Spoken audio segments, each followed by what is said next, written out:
I am the Tofu Golem. Please enjoy the video. In this video, I will explain how to jumpstart a Toyota Prius C. First, always prioritize safety by wearing protective gear like gloves and eye protection. Make sure both your Prius C and the assisting vehicle are completely turned off before you begin. You'll find the positive jumpstart terminal under the hood, usually beneath a fuse box cover. It's crucial to never let the positive and negative cable clamps touch each other or any other metal parts during the process. Now let's connect the cables. First, take the red positive cable and connect one clamp to the positive terminal of the working vehicle's battery. Then, attach the other end of the red cable to the positive jumpstart terminal located under the hood of your Prius C. Next, connect the black negative cable to the negative terminal of the working vehicle's battery.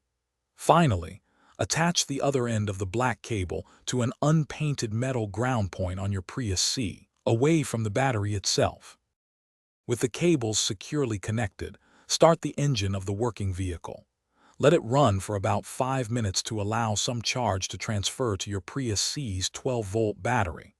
After this charging period, attempt to start your Toyota Prius C.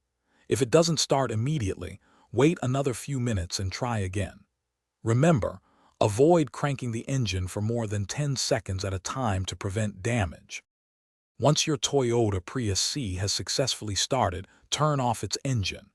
Now, it's time to disconnect the cables in the reverse order of connection. First, remove the black negative cable from the unpainted metal ground point on your Prius C. Then, disconnect the other end of the black negative cable from the donor vehicle's battery.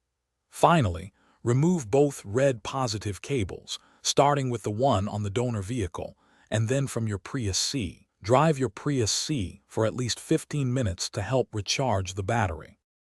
Thanks for watching. Consider subscribing if we helped you today.